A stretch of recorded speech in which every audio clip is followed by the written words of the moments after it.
Whether you're starting a new vegetable garden or improving an established one, using dedicated beds to grow your vegetables in can help you to maximise your productivity. A simple bed system will allow you to plan, tend and harvest your crops with ease, yielding you results to be proud of. In this video, we investigate how to lay beds out within a garden and the best ways of deciding what to grow where. Growing vegetables in allocated beds has many advantages.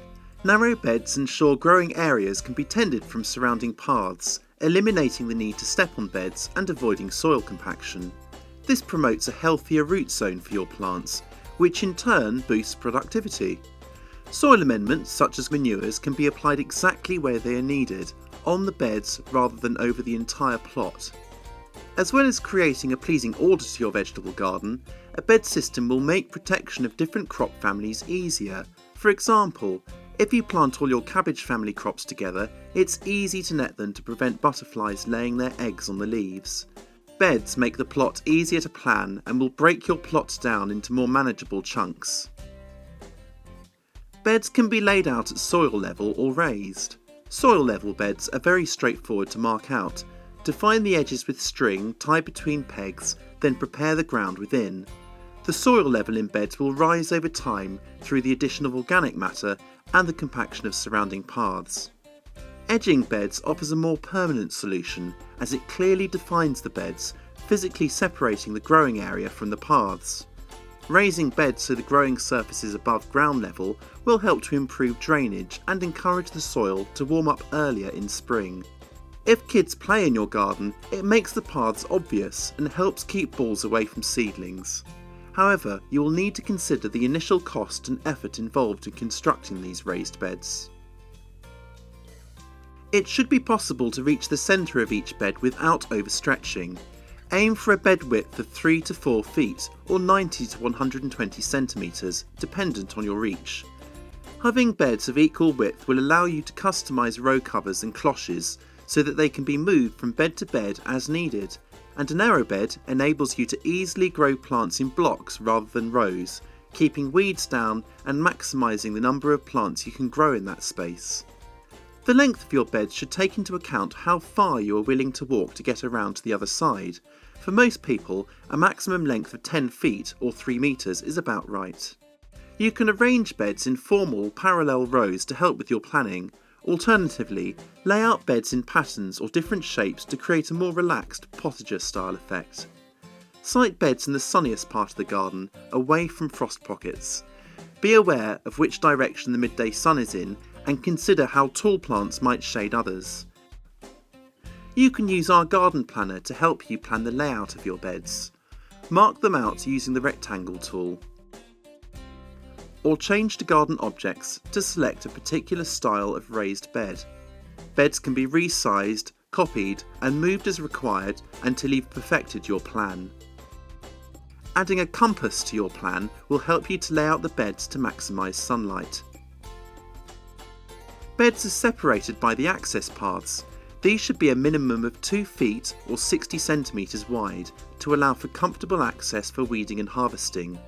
Leave paths to grass if they can be easily mowed. Alternatively, for a low maintenance solution, spread a mulch of wood chips over cardboard or pour a loose material such as gravel over weed suppressing membrane. Or choose a permanent path surface such as brick or pavers. The garden planner includes a number of path types which can be selected and dropped into place to give your plan a more realistic finish.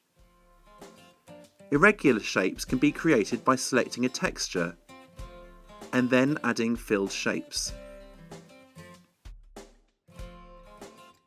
Careful positioning of what you grow will optimise your results. The garden planner will help you to plan the position of your various fruits and vegetables. Start by choosing a crop from the plant selection bar. Click once to pick it up, move the cursor to where you want it, then click to place. Use the corner handles to extend the row or expand it out into a block. As you expand, the software automatically calculates how many plants can be grown within that area, helping you to avoid overcrowding your plants and achieve the highest yields. Tender plants such as tomatoes and peppers generally require the warmest, sunniest part of the plot, so position these first. Next, consider sprawling plants such as squash. Position these to the edge of beds so they don't smother their neighbours. Tall growing climbers such as beans and peas will need to be located where they won't shade lower growing vegetables. Site them furthest away from the sun so they can't cast a shadow. You may actually want to take advantage of potential shade to grow cool season crops such as lettuce and spinach, especially in hot climates. Plants that are regularly harvested and which don't need to be included in crop rotation, for example herbs and salad leaves, should be positioned in beds closest to the kitchen. Consider pollination requirements. Corn, for example, needs to be grown in blocks rather than rows, as these plants are wind pollinated. Incorporating plenty of companion plants such as calendula can help boost pollination of fruit or pod-bearing crops such as beans, as well as attracting beneficial insects to your garden. Thirsty plants such as salad leaves may need regular watering. Group these plants together in a damper part of the garden or where irrigation can easily be supplied.